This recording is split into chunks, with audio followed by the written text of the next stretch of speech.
Film diawali dengan memperlihatkan dua orang petugas pengantar uang dari perusahaan bernama Forticho yang baru saja keluar dari markas. Tiba-tiba, mobil mereka dihadang oleh truk yang ternyata merupakan skenario perampokan yang sudah tersistematis.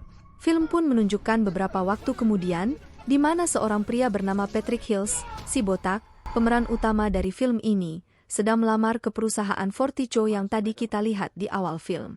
Sang manajer perusahaan tersebut, Terry, cukup terkesan dengan pengalaman kerja Hills yang dahulu juga bekerja di perusahaan serupa selama kurang lebih 11 tahun. Ia pun langsung diterima, kemudian dibawa ke ruang lain untuk bertemu rekan kerjanya yang memakai julukan Bullet. Jadi, para pengamanan di Forticho ini semua menggunakan nama samaran, termasuk Hills yang dari sini kita akan sebut sebagai Edge. Singkat cerita, kemampuan lapangan, fisik, menembak, hingga mengemudi untuk lulus tes orang-orang membutuhkan nilai 70 dan lulus dengan nilai yang pas-pasan. Begitu lulus, Edge pun ditemani Bullet untuk masuk ke ruang ganti berkenalan dengan para pegawai di sana. Terlihat orang-orang cukup sinis dengan kehadiran pegawai baru.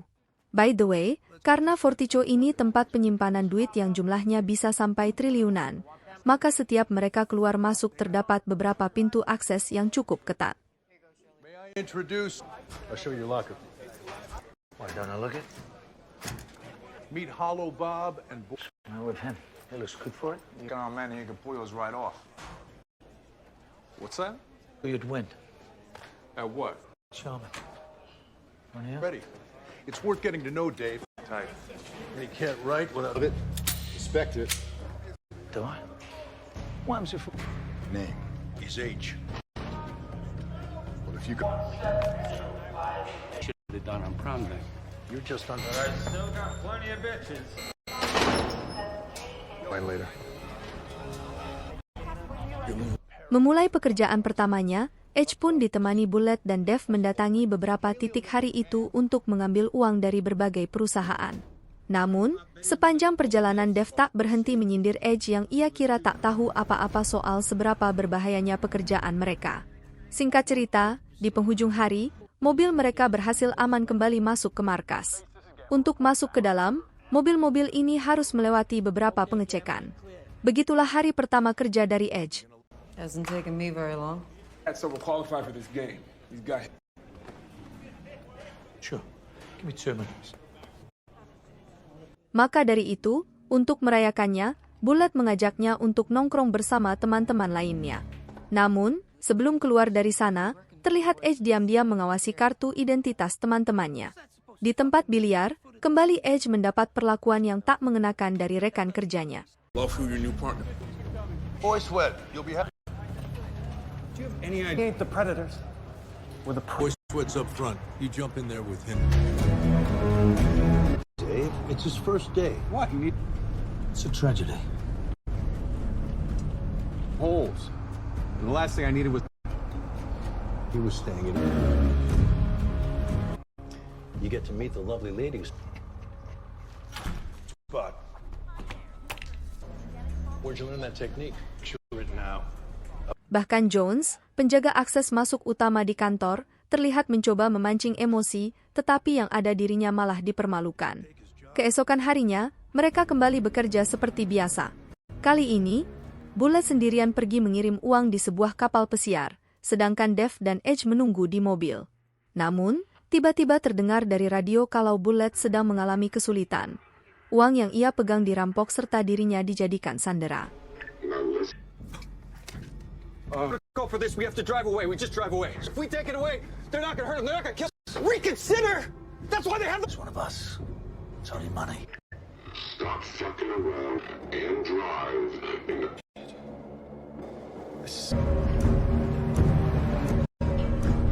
Took the left.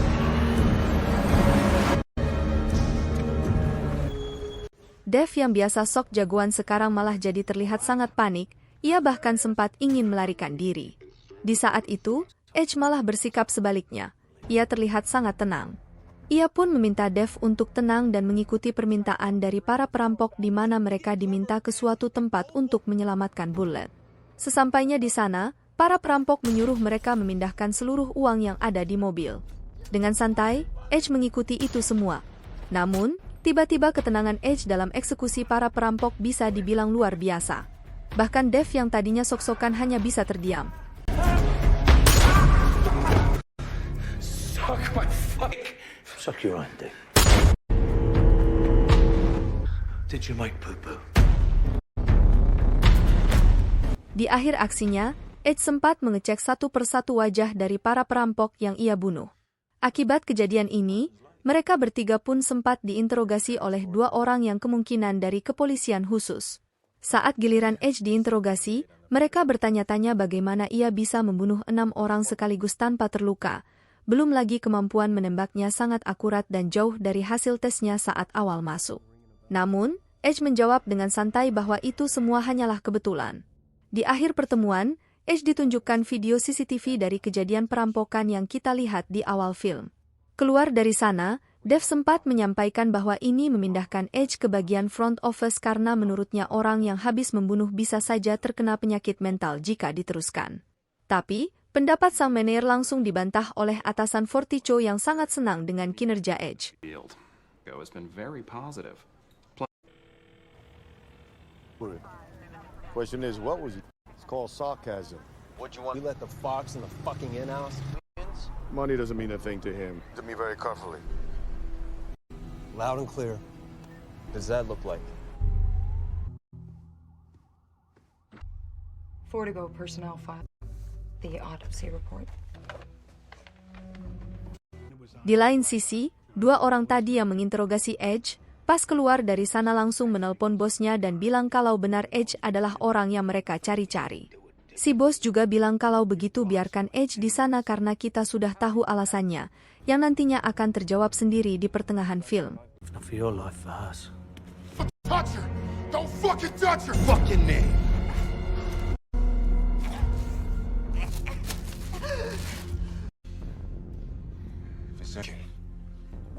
Malamnya, seorang wanita datang ke apartemen Edge dan membawakan file rahasia mengenai latar belakang dari tiap anggota pengamanan di Forticho serta sebuah file hasil autopsi.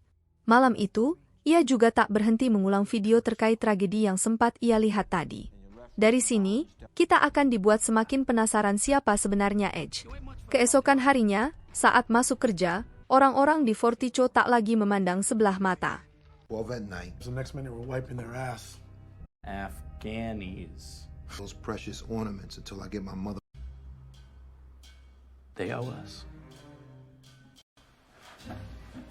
They keep cash?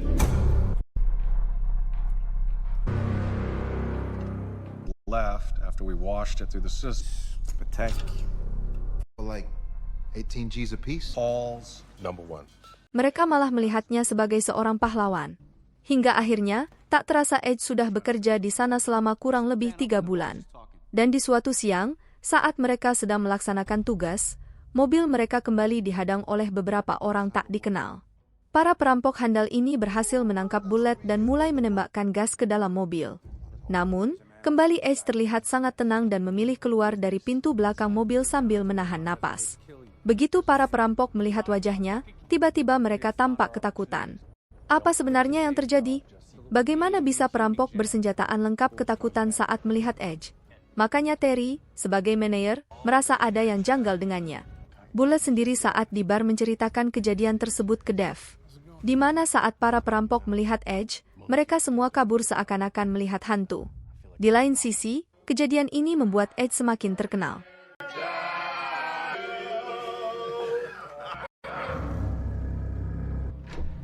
What are you sitting on, old man? This time there's gonna be at least... That makes my blood flow. Feed them first. Bad animals, bad. Is the intel good? I'm in. I just want to get back in What's the downside? We're gonna be way more expensive.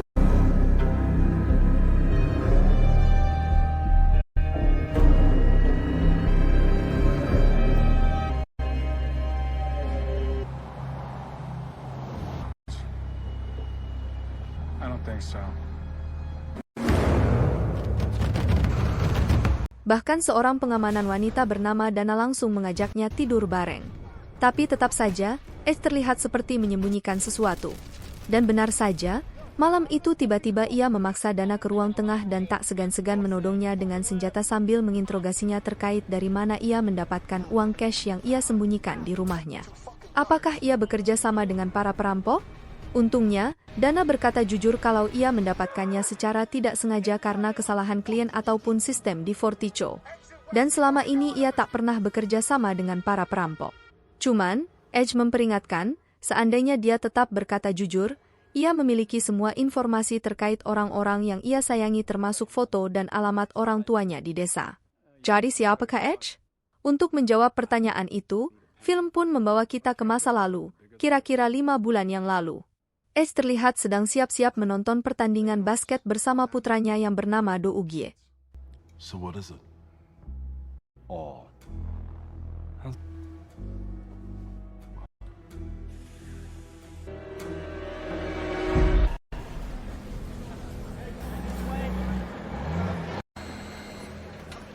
$60 million divided. Sign it in. This is our best plan. Maybe one day my garden. Wait and see. I thought you were serious. Anyway, it's Action Man. You got. But why do I get the feeling your money's never... Okay, let's run through it one more time. You what? I got work. At the mall? Go. Love you, Dad. I love you. Bye, Dad. I love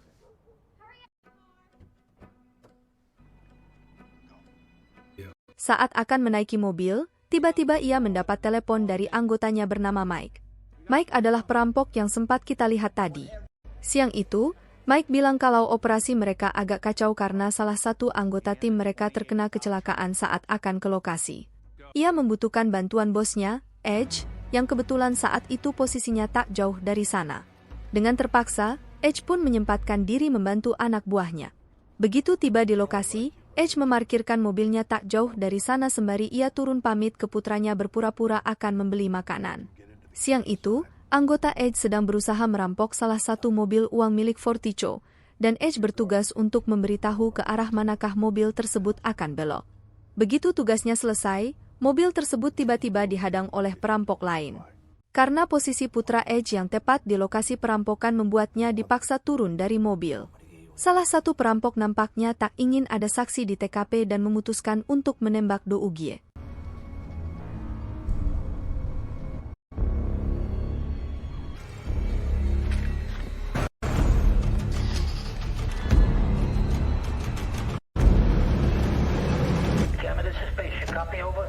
In your truck, what's happening there, Rover? They set the date for this shit. You understand me, Rover? We meet here at point A. Okay. Let me talk to him. A to be a hero. Show me your hands.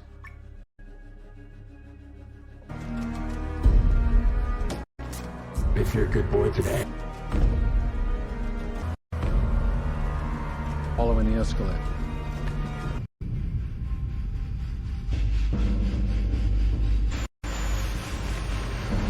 Edge yang berusaha menyelamatkan putranya juga terkena tembakan.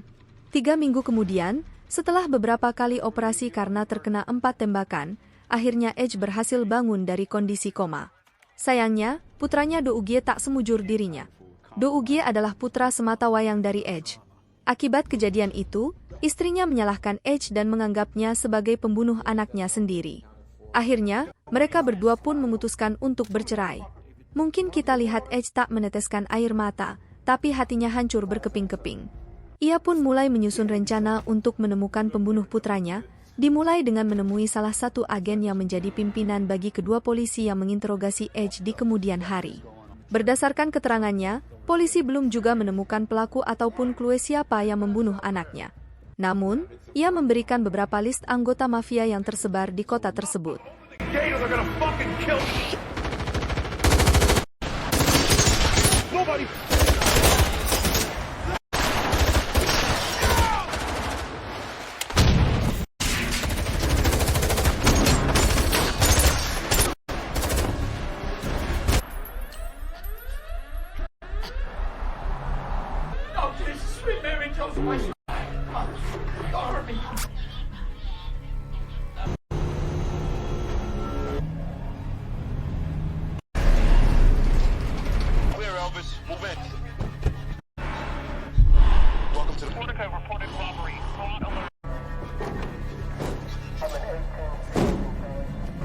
Once the alarm sounds, they wouldn't dare. However, we can punch through the block. We've got to get out before they seal the area. Assault weapons and they have body armor. And for SWAT. We have a protocol. We wait for SWAT.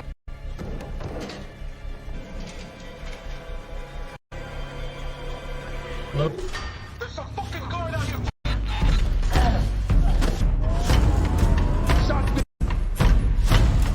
Get him down.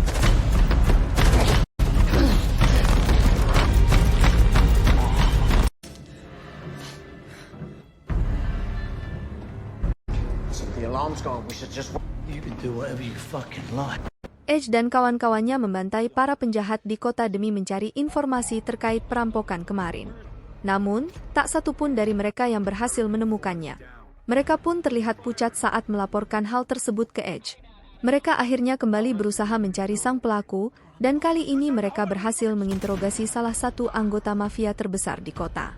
Setelah disiksa dan diinterogasi habis-habisan, pria itu mengaku tak tahu apa-apa terkait perampokan tersebut.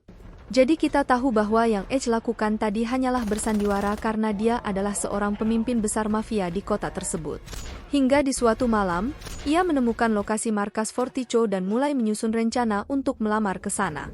Oke?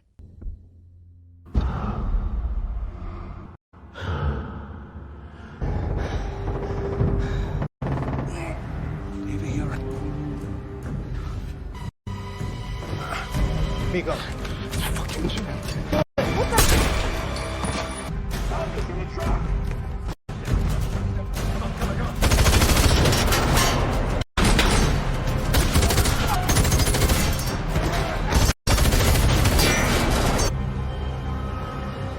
Kembali ke masa sekarang.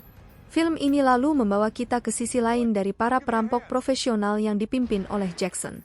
Jackson awalnya adalah seorang tentara, kemudian bergabung bersama teman-temannya untuk melakukan perampokan. Dan kali ini mereka telah menyusun rencana untuk merampok Forticho di penghujung tahun karena biasanya uang yang tersimpan di sana mencapai lebih dari 100 juta dolar. Kembali kita ke tempat Edge bekerja, kali ini Bullet terlihat menodong Edge dan Dev. Ia bilang bahwa dirinya bekerja sama dengan para perampok Jackson dan mengancam mereka jika berani macam-macam. Maka ia tak segan-segan membunuh mereka. Singkat cerita, Jackson dan kawan-kawan berhasil memasuki kantor dan menyekap semua orang yang ada di sana. Hingga akhirnya, Edge secara perlahan berhasil menyingkirkan mereka satu persatu. Bahkan ia juga membunuh Bullet yang telah mengkhianatinya. Puncaknya, Edge berhasil menyelamatkan Dev serta para sandera yang lain. Namun, Jackson ternyata masih hidup dan membawa uang curian tadi. Make it. I'm confident that will happen, but not much cash.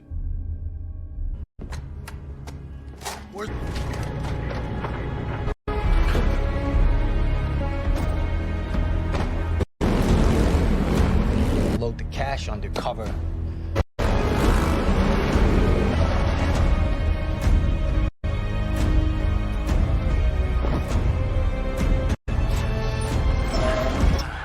Too fucking slow.